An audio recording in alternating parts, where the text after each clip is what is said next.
I join Sister Elaine in welcoming you to our production of a collection of folk tales.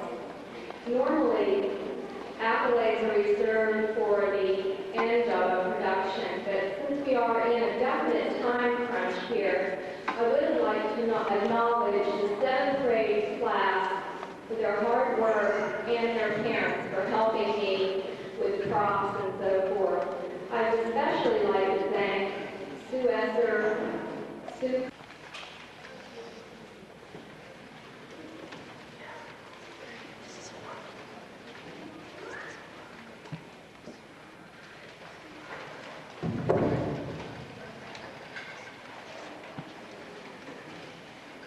Once upon a time, there was a young man named Hans. He had worked very hard for 7 years as a servant to a very rich man. He had always been a very faithful servant, and when he left the service of his master, the kindly man gave him a lump of pure gold as big as his head. Hans was delighted and thought this was a wonderful gift. The first thing he did was to tie the huge nugget up into his pocket handkerchief so that he could carry it home. Then he slung it over his shoulder and started his homeward journey. Hans felt that he was the luckiest servant in all the world to have such a huge lump of gold. But as he walked along, he found that it got heavier and heavier with every step. Then a woman on horseback came riding along on a beautiful spirited horse.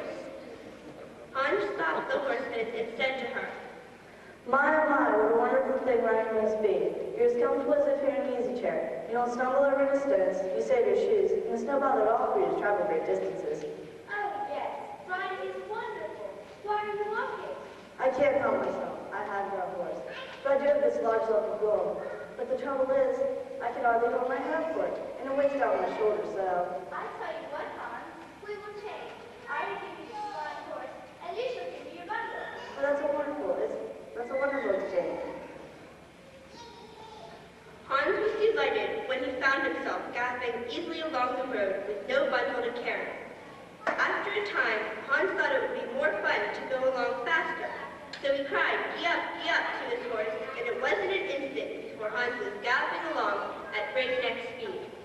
But before he knew it, Hans found himself thrown off the horse into a ditch. The horse would have run away if the peasant, coming along the road leading a cow, had not caught it. Hans rubbed himself all over. You know, riding is poor fun at times when you poor nag like mine, but stumbles and throws you and puts you in danger of breaking your neck. I'll never mount it again. Well, I don't blame you. Horses are too hard to handle. As for me, I'd much rather have a cow any day. So would I. Maybe one coming behind a cow, you over cheese and milk too. Say what I wouldn't give for a cow like yours. Just so happens that my sweet husband dearly wants a horse. I hate to do it, but since you have such a fancy for my cow, and my husband will never be happy until I get the horse, I will trade you my cow for your horse. That's wonderful. It's a bargain.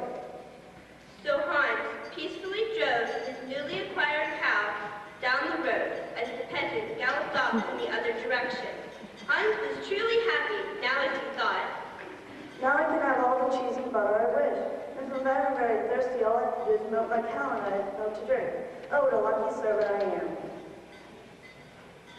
When he came to an inn, Hans made a halt, and in his joy, he ate up all the food he had with him. It was such good food, but it made him very thirsty, and he didn't have any money to buy anything to drink.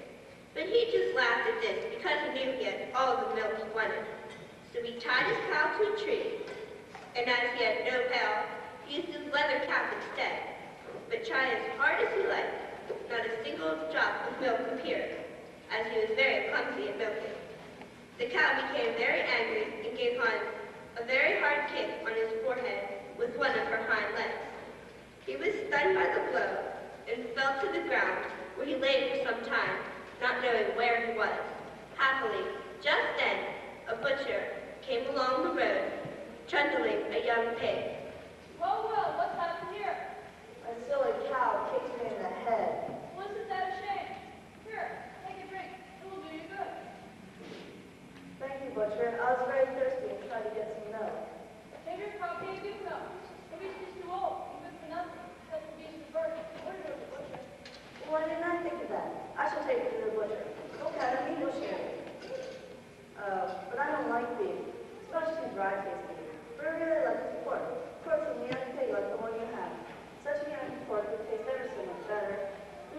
all the sausages I have. Go on. Your things I fall and so for your sake I'll share it. I'll even my favorite yourself. Oh, what a kind man you are. God will reward your friendship. It was turning out for him. Every time a mishap befell him, something else happened to make up for it. Soon after this, as Hans was walking along the dusty road, he met a lass carrying a beautiful white goose under her arm. Hans stopped and talked with the lass for a while to pass the time of day, and told her how lucky he was, and what wonderful bargains he had made. The lass agreed with Hans and told him that he was indeed a very fortunate fellow. And then the lass said, I'm taking this wonderful goose you see to a christening feast. Just feel how nice and plump it is. Say, that is a fat young goose. Feel how heavy it is. That is a heavy goose. Whoever shall eat it will have to wipe the fat off both sides of his mouth. But my pig is quite fat too, and should even be better to eat. Yes, something's not quite right about your pig. What do you mean? Well, one has just been stolen from Chopin in the village I come from. And I fear that might be the very one. If it is, and they should catch you with it, things would go very hard for you. At the very least, they'd put you in the black hole. Oh my, oh my, oh my. Please, please, help me out of this danger. You're aboard home here. Take my pig and let me have your goose. Well, I don't know. I should find some risk if I do. But it won't be in the means of getting you into trouble. All right, it's a bargain. Thank you very much. and so honest Hans took the goose under his arm and plodded on down the road. Again, as he thought to himself, he thanked his lucky stars that everything was working out so well for him. When I really come to think it over, I still have the best of the bargain. I have this beautiful young goose, and how delicious it shall be when I roast it.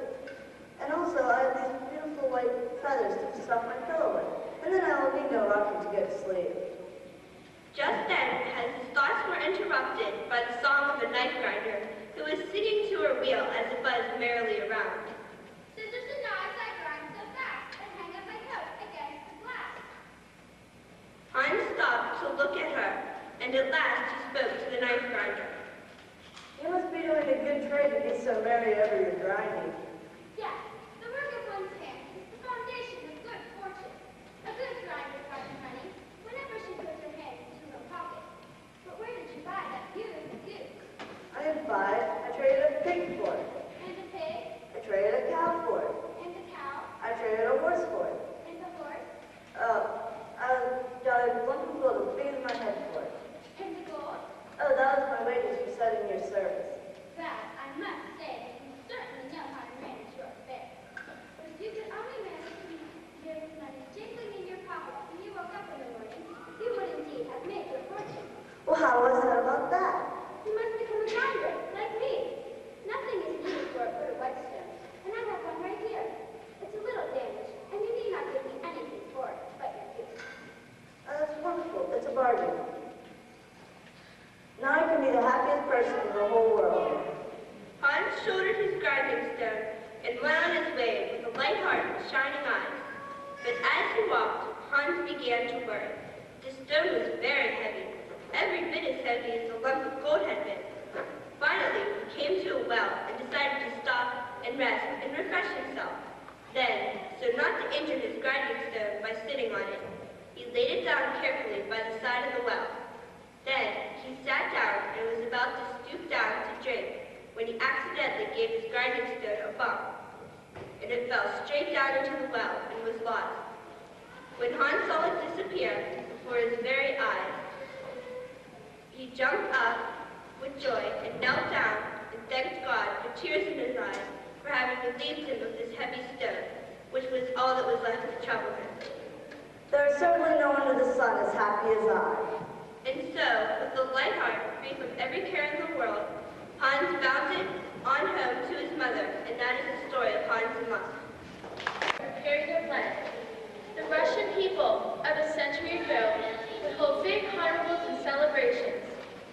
As this story of Petrushka begins, that is just what was taking place in the city of St. Petersburg. As it was the capital of Russia, this was the biggest carnival of them all, and the streets were lined with various booths offering shows and good things to eat. Wandering musicians played their balalaikas and mandolins. and there were many colorfully dressed dancers, even dancing bears on heavy leashes of silver chain. Everybody was having a grand time.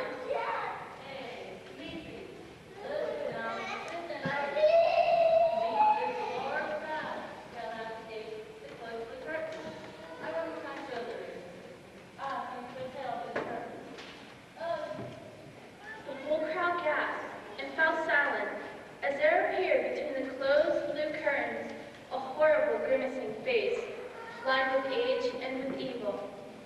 The shriveled lips parted, and words crackled forth like a loosened whip. Who is that, Friday? I'm pleased to request the audience presence to my troupe of performing puppets. I'm the Charlatan, your trainer and master. In a moment you will see beautiful ballerina, man and boy, and last, and great ladies, beautiful Patricia.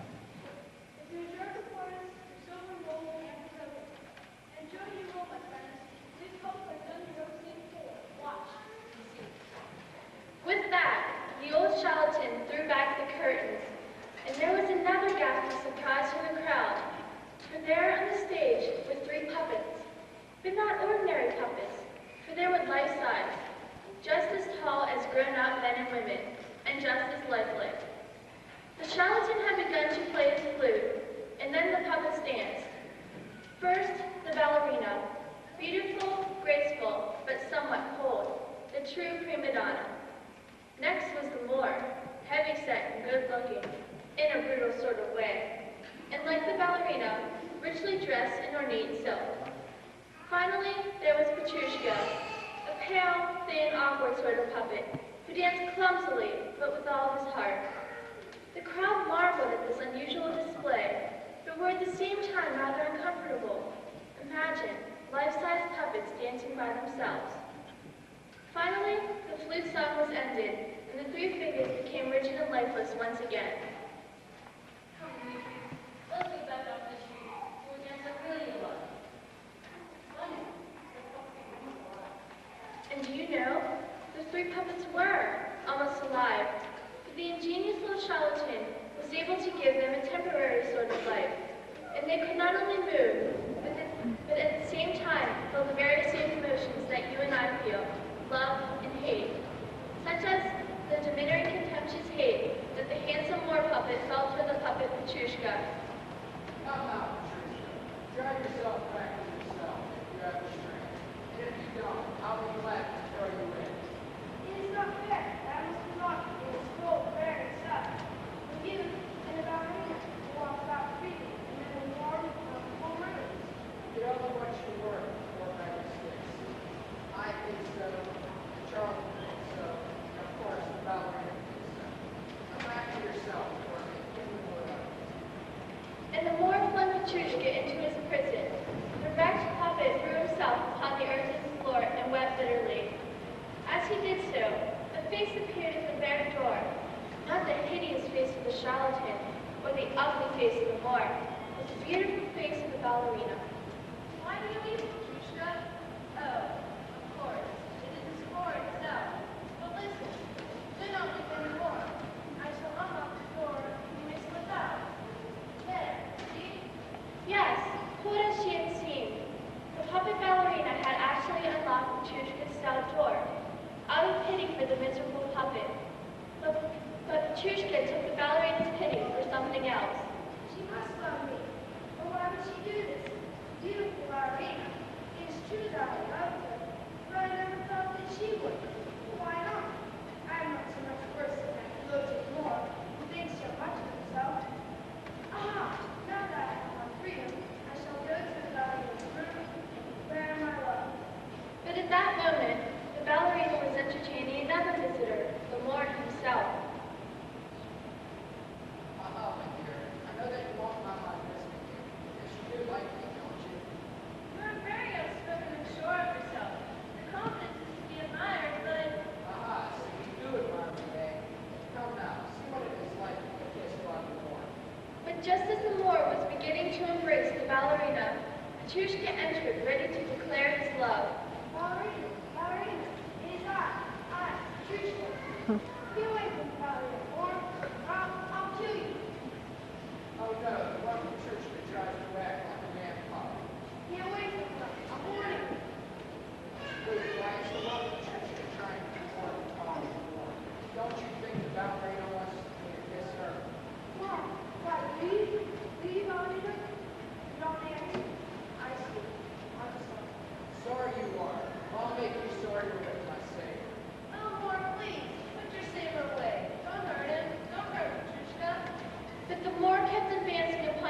Petrushka, his saber drawn and his eyes glittering.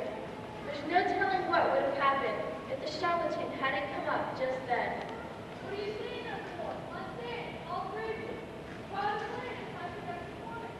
Get up there and do your dance the same. The dance of the saber, the most thrilling of all their dances, a number in which the Moor and the ballerina danced wildly together, and then at the climax of the dance, the Moor was to hurl the saber into the wall, just above Petrushka's head. But this time, the ballerina was worried, and as she danced for more, she tried to restrain him.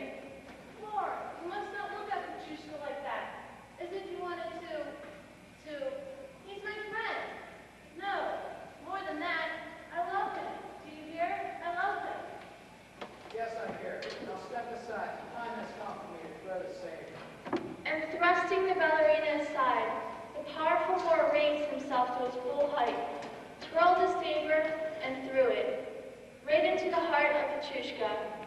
The puppet fell into a broken heap upon the stage, and the crowd panicked in all directions. The stunned ballerina, kneeling beside the still puppet form, was astonished to hear a voice from above, the voice of the spirit of Petrushka. Do not grieve, lovely ballerina, for now I am free at last, free of the charlatan and of the Moor, free to wait for you, my love. Petrushka, where are you? How can I get to you? You will see, my darling. Only wait. You will see. Just then, the enraged charlatan rushed onto the stage to comfort the Moor. What do you mean by stab my puppet? I'm just an audience. I'll thrash you, you scoundrel puppet. Scoundrel puppet, am I? Well, with my saber that struck once, can strike again. And the Moor drew his saber from the body of Petrushka and plunged it into the heart of the charlatan. But before he died, the charlatan spoke his last. You fool! You have killed yourself! And the ballerina! Through his eyes you gave me life, and now by dying, I take your lives with me. The charlatan closed his eyes, and in the same instant, the lifeless forms of the Moor and the ballerina fell to the stage beside the charlatan and Petrushka. The Moor and the charlatan do not have souls, but the ballerina did, and it rose up crying. Now I see, Petrushka. I'm coming now. I'm coming, Petrushka. And soon Petrushka and the ballerina were reunited in their newfound love that lasted forevermore.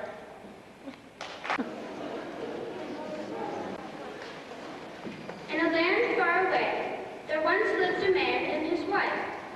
They were happy and lived comfortably in a large and spacious home, and their joy was complete, except for one thing. They had no children. A child was the one and only thing that their hearts desired, and the wife, in particular, used to spend hours dreaming and praying for a son or daughter. One day, as she stood looking out the window of her home and musing on these things, she chanced to see a beautiful garden full of the finest vegetables and flowers. This garden belonged to an old witch who lived on the property adjoining that of the man and his wife, and it was completely surrounded by a high stone wall. But as the woman stood looking down from the upper window, she could see into this wonderful garden, and at once she spied the large bed of crisp green rampion. Oh, how good it looked!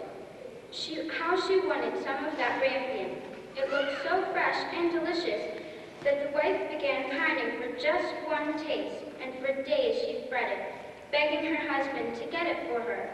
In fact, she pined so long that she grew weak and pale and sick. At last her husband became uneasy and concerned. What's the matter, dear wife? Why do you grieve so? Well, I shall die unless I can have some rampion to eat. The rampion that grows in the garden of the back of our house. That garden belongs to a cruel witch. I won't know that. Unless I have some of that rampion to eat, I can surely die. That I could not stand, dear wife. Rather than lose you, I shall get some of the rampion, regardless of the danger. And when night fell, the husband climbed over the wall into the witch's garden. Stealthily he crept through the plants until he came to the bed of rampion. Quietly he stooped down and plucked off a handful. Then, just as secretly, he stole back to the garden wall, keeping always in the shadows. There was the wall with the climbing branches. He reached up to grab one of them, but just as he did so, from out of nowhere it seemed, came the witch. How dare you! How dare you come into my garden and steal my rampion? You think you shall pay for this. Or be merciful, I pray. I had to take some of your rampion. Had to? Yes, my wife saw it out of our window, and she became possessed with a longing so great that she will die if she can't have some of it to eat. What you say is true. You may have as much as my rampion you wish, on one condition. Oh yes, I agree to all between things. Only my wife does not die. You may have as much as my rampion as you wish, if you give to me any children that are born to you and your wife. And unwittingly, the man promised, for he was in great distress, and besides, he was sure that there would never be any children in his home. But how wrong he was, for several years later, a little girl was born to them, and on the day of her birth, the evil witch appeared and forced the man to keep his promise. Though it nearly broke his heart, he was forced to give the little infant into the care of the wicked witch. Many years passed, and the little baby grew into a beautiful young girl. The witch had named her Rapunzel, and truly she was the most fair and lovely girl in all the land. When Rapunzel was just 12 years old, she was locked away in a tower, which stood high above a forest, and which had no door or stairway. There was no way at all to get into the tower, and the only way Rapunzel could see out was through a small window, clear at the top. When the witch wanted to get into the tower, she would stand below and shout, Rapunzel, Rapunzel, let down your hair. Rapunzel had beautiful long hair that glistened like gold. When she heard the voice of the witch, she would unbind her tresses, undo the upper fastenings of the window, and let her hair fall out to the ground below, and the witch would climb up by it. For several years, Rapunzel lived alone in the tower. Her only visitor was the witch, who came every day. All the rest of the time, Rapunzel amused herself and passed the weary hours by singing. Then, one day, as Rapunzel was singing in her tower room, it happened that the king's son came riding through the forest. The voice was so light and sweet that he reined up his horse and listened. So delightful was the singing that the young and handsome prince stood spellbound, listening, and decided that he wanted to see the damsel who was singing so beautifully. And he dismounted from his stallion and walked to the tower. But try as he might, he could discover no door, no stairway, no entrance to the castle at all. Slowly he walked back to his horse in a mood of loss and disappointment.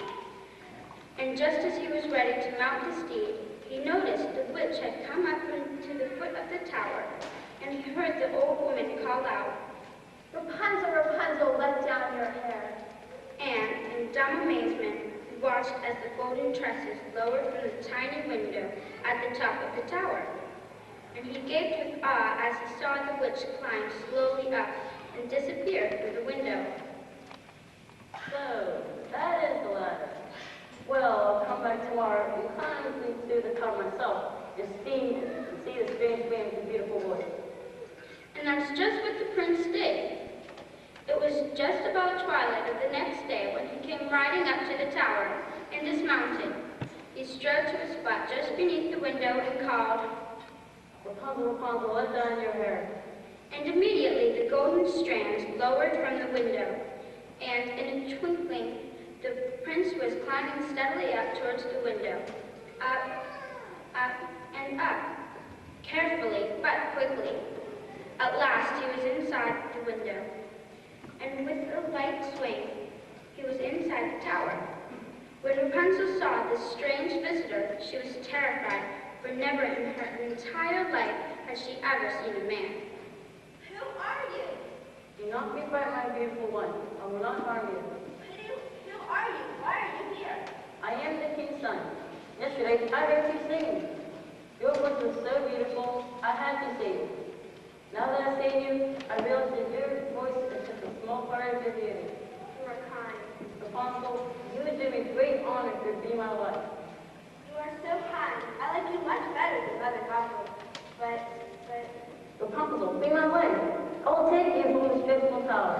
shall live in a palace, where you will be free and happy.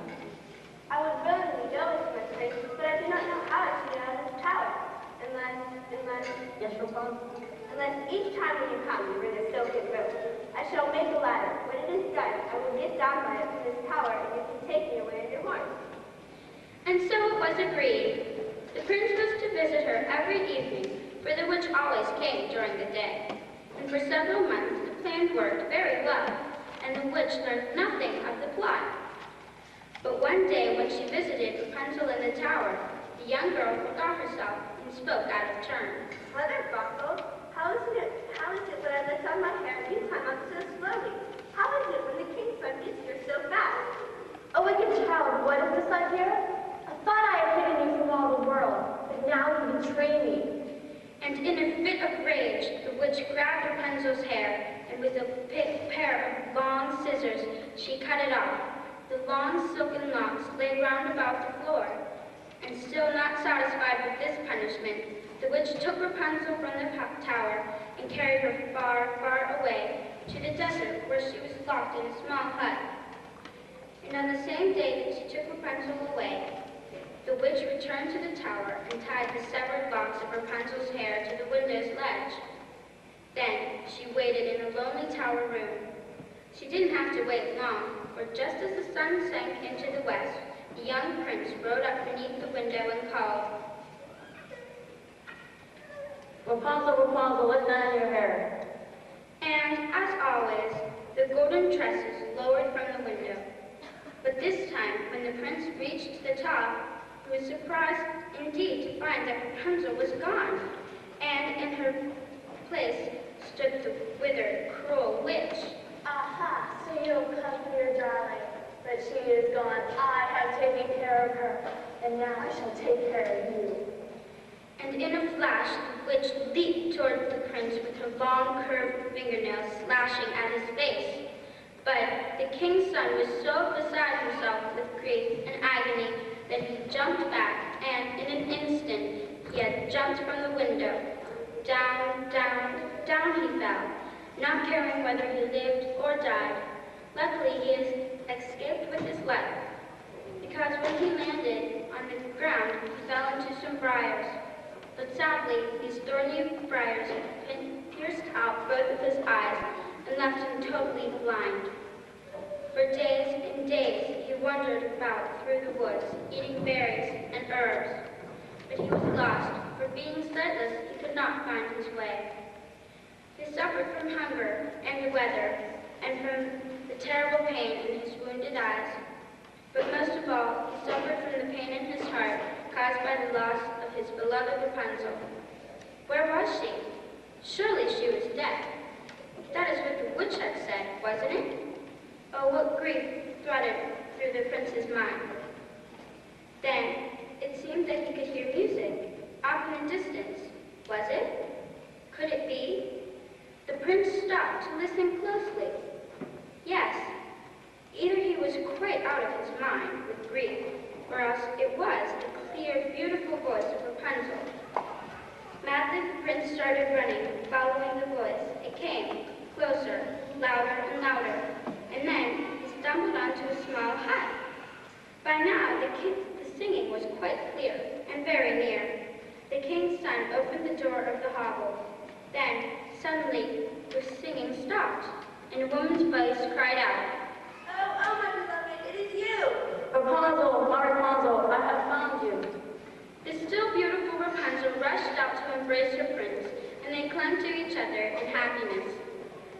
And Rapunzel cried great tears of joy, and even as she cried, her tears fell upon the prince's eyes, and like a miracle they washed away the blind. In great joy and peace, the two lovers returned to the prince's castle, where they were married, and they lived in contentment and happiness for the rest of their lives.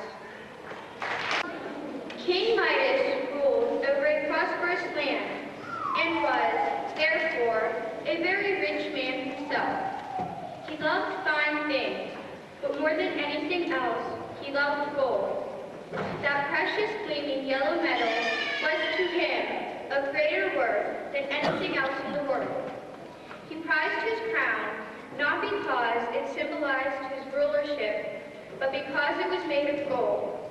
True, he had a great garden full of wonderful blooming roses, but when he strolled through it, Midas could only think, If only they could be gold. Just imagine, golden roses. if there was one thing that Midas loved, as well as his precious gold, it was his daughter, Marilyn. She was a lovely, affectionate young girl who liked simple things and was untouched by her father's strange passion for gold. Now, gold is a very fine thing to have, to be sure. It is prized for its natural beauty and also because it is somewhat rare. Perhaps if gold lay about the streets like paving stones, it would not be thought so highly of. But Midas just couldn't get enough of it. Each day, he went into the dark, rather damp cellar in his palace and looked at all the gold he had stored there. But even as he sat there, running his hands over gold coins, gold bars, and gold dust, he was not happy. No, it's not enough. There must be some way of getting more gold. And as King Midas spoke his thoughts, a very odd thing happened. In the single shaft of light from the cellar window, a stranger appeared. A woman, simply dressed, yet seeming to give off a golden radiance from her person. Perhaps it was just the reflection of Midas's treasure hoard, but at any rate, this could be no mortal woman. Because what mortal woman could appear suddenly in a room that was locked and barred from the inside? Who are you, and what are you doing in my gold room? Do not worry, Midas. I haven't come to disturb your treasure, but you seem dissatisfied, even though you have as much wealth as any other man on earth. Tell me, Midas, just what would satisfy you? More gold, as much as I can touch. Yes, that is it. If I could have everything I touch turn to gold. You might be a very sorry man. Sorry? What man can be sorry that had the golden touch? That is all I ever want in this world. If that is all you want, Midas, that is all you shall have. Tomorrow morning, as the first rays of light come through your bedroom window, you will have the golden touch. Goodbye, Midas. I hope you will be happy now. And as she spoke, the smiling stranger seemed to fade right into the shaft of sunlight and was gone. Midas could hardly contain himself with joy, for he believed the words of the stranger that he would be given the golden touch. That night, Midas slept poorly, and the light of dawn had hardly shown itself before Midas was out of bed, eager to try his power. Eagerly, he touched the crystal water pitcher by his bed, but it remained a crystal water pitcher. And the same thing happened, or rather, didn't happen, when he touched other things in the room. Everything remained as it was. In despair, Midas flung himself upon the bed. It was all a trick. I must have imagined the whole thing. Now I shall never be happy. But while Midas lay upon his bed, the sun's first rays glimmered upon the windowsill and beamed forth into the room. It was then that Midas noticed that the bed cover which he clutched had turned from white linen into Gold cloth. What has become of gold bedsheet? I'll try the crystal picture again. Now it's gold too. I have it, the golden touch. Everything I lay my hands on turns to gold. Gold! Midas dressed himself, and as he touched each article of clothing, it too became gold cloth. It was a bit heavy, but it was gold. Then he received a surprise when he put his glasses on. What? Why, I can't see. I've gone blind. Oh, the glasses in my spectacles have turned to gold. Well, I can see enough to get by without them, and my daughter can read to me. Marilyn, won't you be pleased? Midas ran into the garden, where all the magnificent roses were turning the air into perfume. Gold. I'll have golden roses. Nobody else ever had a garden full of golden roses before. By this time, the king's excitement had caused him to become exceedingly hungry, and so he returned to the palace, sat at his dining table, and ordered breakfast. A golden a golden tablecloth and a touch. I wonder where my daughter is. Ah, here she comes, but in tears, and she so rarely cries. Marilyn, my dear, what is the matter? Father, Father, see this poor rose? And all the others in the garden have become just like it, dead, hard, and yellow, and all the sweet perfume is gone. But Marilyn, I myself have, no matter. I'll get some old Mary roses again, and let's have breakfast. My, those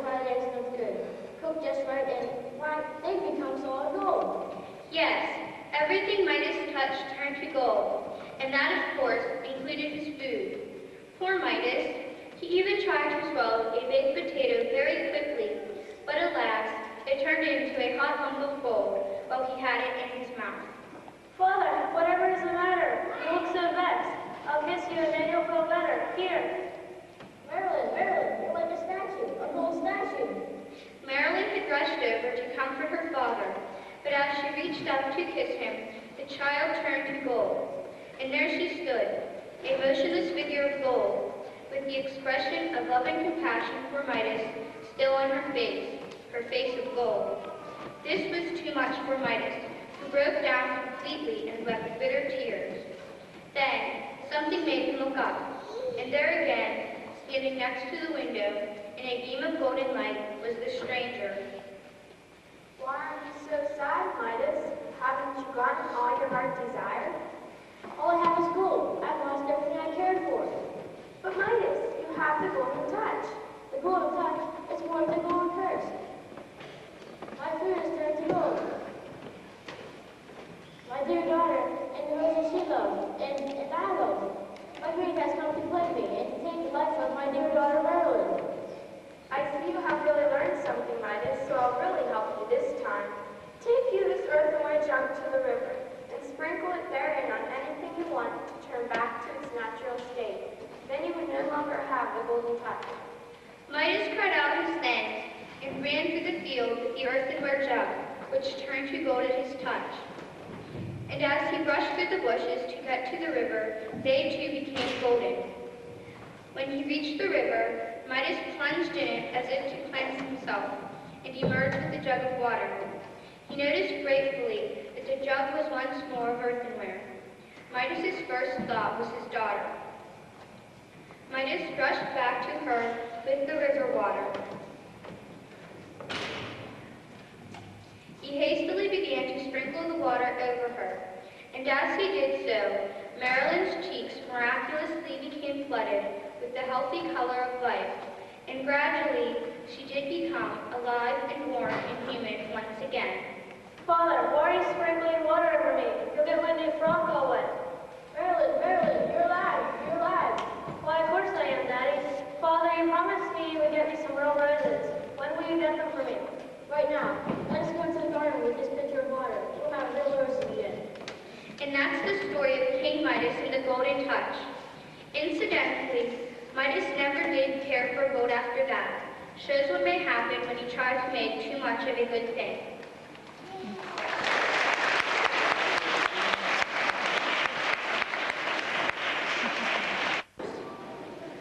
A girl once went to the fair to hire herself out for a home to his house.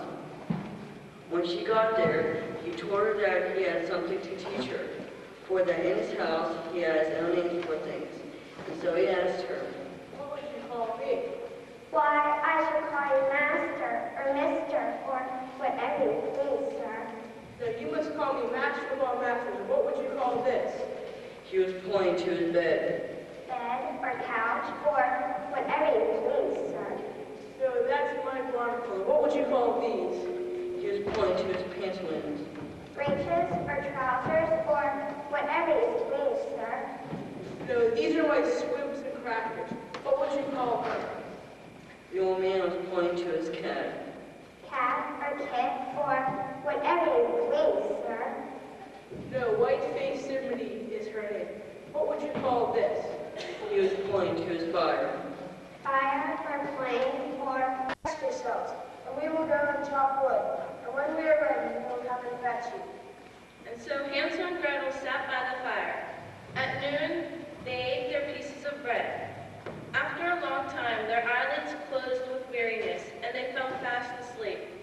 When they finally awakened, it was dark, pitch dark, and Gretel began to cry. Oh, Hansel, how will we ever get out of the forest? Don't cry, Gretel. Wait a little while longer until the moon rises. Then we can easily find our way home. And when the moon came up, bright and full, Hansel took Gretel by the hand and followed the silver ribbon of pebbles that glistened along the trail where he had dropped them on his way into the woods. They walked on the whole night through, and at the break of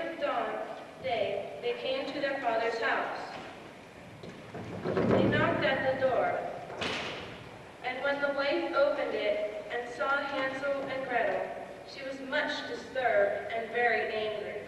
But the woodcutter was happy, very happy, for he was grieved at himself, sorry that he had abandoned his children.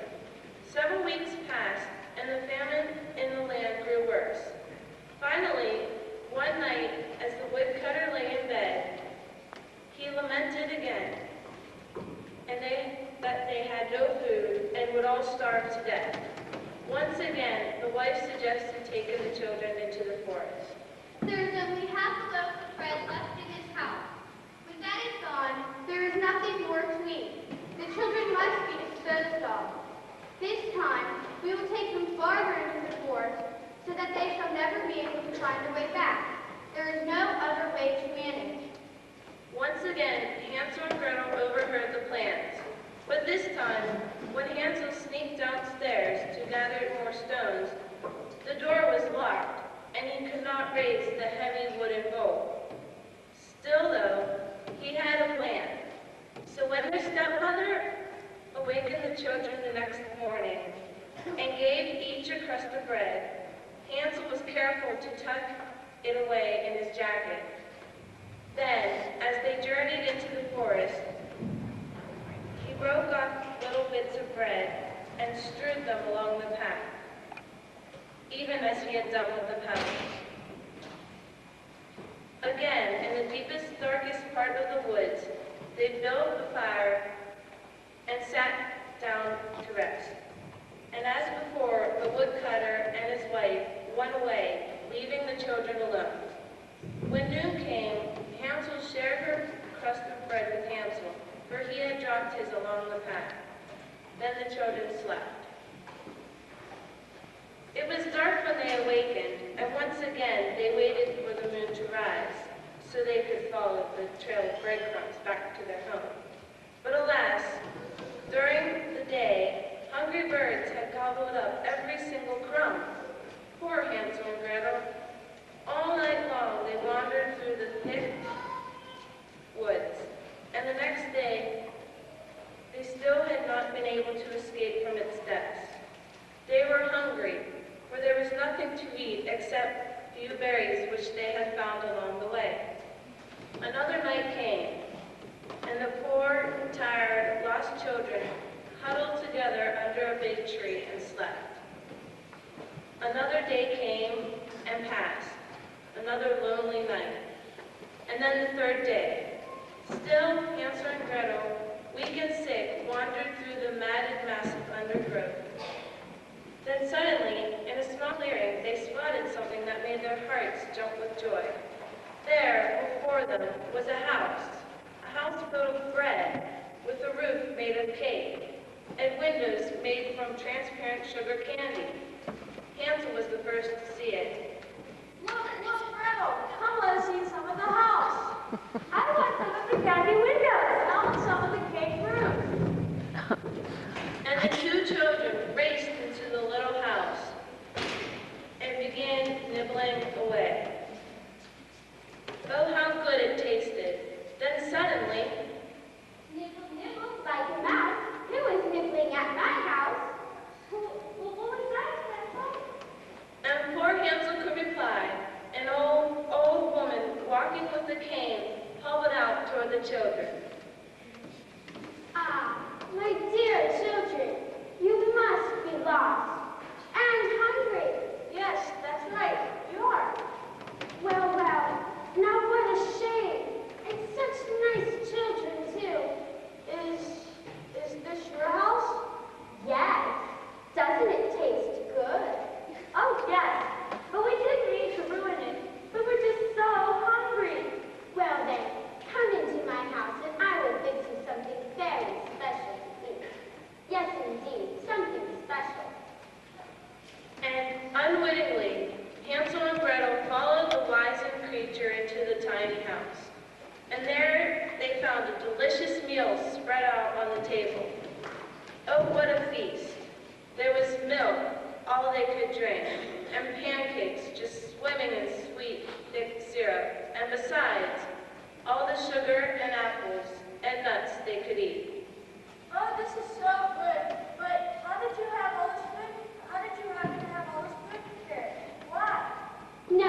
dear boy.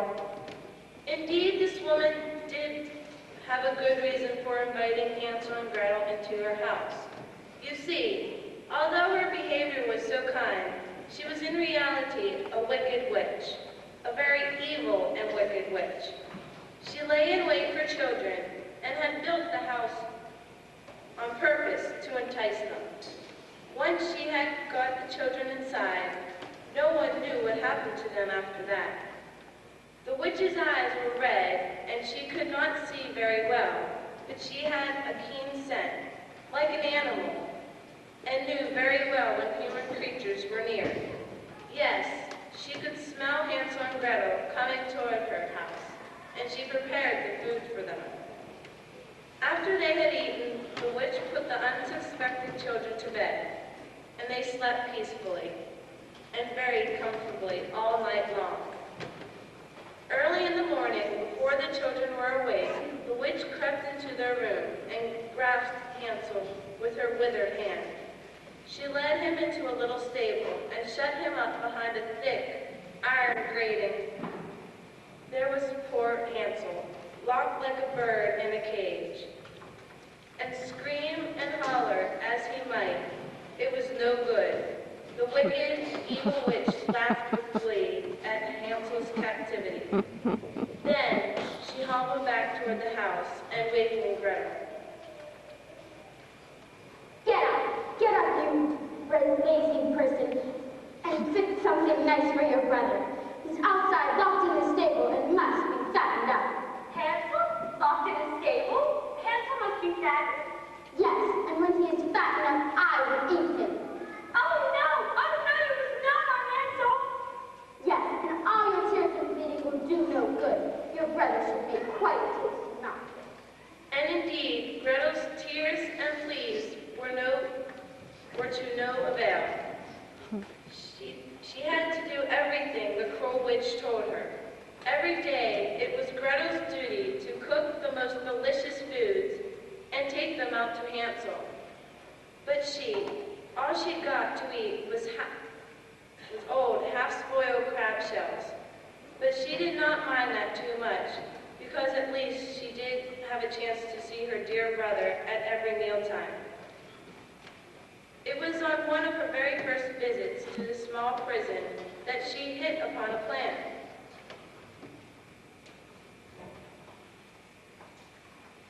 Oh, Hansel, I wish there was something I could do to get you out from behind those bars. Do not fret, dear sister. Only the witch can unlock this cage. Yes, but I think there's something I can do to get me out. Perhaps in time, but at least I think my dear will put up the time when the old witch gets ready to eat you. Then there's hope. But what is your plan? Only this. The witch is trying to find you out before she eats you, and we both know that she cannot see very well. Yes, but how does this help? Well, since she cannot see how fat you are getting, she will have to come out every day and feel your arm or hand through the bars of the cage. Yes, Well then, here, take this. but this is a bone. Yes, and when the witch asks to feel your arm, hold out the bone, and she will think that you are thin and not yet ready to be eaten. And so that's exactly what Hansel did. Every morning, just as sure as the sun comes up, the evil witch did go out to the little stable prison to see how fat Hansel was growing. And every day, Hansel held out the bone instead of his arm. And the wicked woman could not see the difference. What a trick they were playing. And it worked. For 4 months and more, it worked. She was completely fooled. But one day, when the witch visited Hansel, it was a different story. And how are you coming today, my dear boy? Are you fat enough to be eaten? Come now, hold out your arm and let me feel it. So Hansel, as he had been doing for months, poked the bone out between the bars of his prison.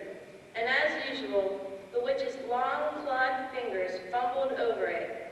But then, Hansel made a terrible mistake. This particular day, he extended his arm too far out of the cage, and the wicked witch, gnarled hands, accidentally touched Hansel's plump hand. What's this? You wicked, evil child!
2 children to eat, but Gretel was smart and alert. I do not know how to do it. How shall I get in?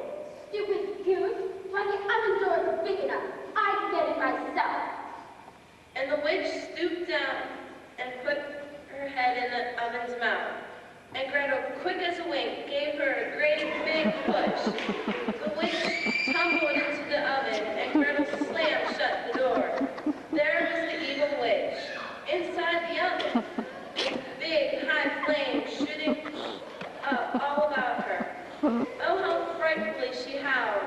But Gretel ran to the cupboard and grabbed up the key which lay on the shelf and quickly raced out to the little stable where Hansel was still in prison. Quickly, she opened the prison door. Hansel, come out. We're free. The old witch is dead. Out flew Hansel, and how happy he was. The 2 children danced about in happiness. Then, since they had nothing more to fear, they went back to the witch's house and searched through all the rooms. What a treasure they found! In every corner of every room, there were chests heaped with precious jewels. At once, both Hansel and Gretel set to filling their pockets with the glistening gems. And when they had as much as they could carry, they left the witch's house and started back through the forest toward their own home. And as luck would have it, this time they found the trail and did not get lost. Before long, they were home again, and what a joyful homecoming it was. Their father greeted them with open arms. During their absence, their cruel stepmother had died. Now, with all the riches and jewels Hansel and Gretel had brought with them, the children and their father lived in great happiness and great prosperity for the rest of their lives.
On behalf of the 7th grade students and our parents, we would like to thank you for the many hours you have dedicated to the sound system here at St. Scholastica School.